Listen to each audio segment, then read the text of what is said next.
14 मेचे मध्यरात्री बजाजनगर एरियात M Walunj police स्टेशनच्या हद्दीत एक संतोष लाड्ढा नावाच्या व्यक्तीचे घरात एक दरोडा झालेला आहे. नाही ना तुम्ही मला लय संतोष बोलू लाड्ढा साधारणतः 7 मेला अमेरिकेला गेलेले आहेत. त्या ठिकाणी त्यांचा एक वॉचमन किंवा नोकर झोपलेला होता. त्याला मारहाण करून ऐवज चोरी केलेला आहे. तर त्यामध्ये त्यांच्याशी संपर्क केला असता त्यांनी सांगितलेले की साधारणतः 8 किलो सोनं आणि 40 किलो चांदी ही चोरी गेलेली आहे.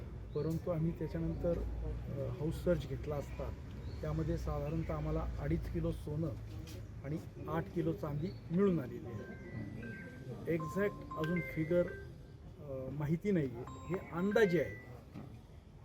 FIR अजून होणं बाकी आहे. FIR झाल्यानंतर आणि त्यांच्याशी परत एकदा हे केल्यानंतर, कारण तीही तिकडं डिटेल घेत आहेत, अंदाजे हे दिलेले आहे, याच्यामध्ये कमी जास्त होऊ शकतं.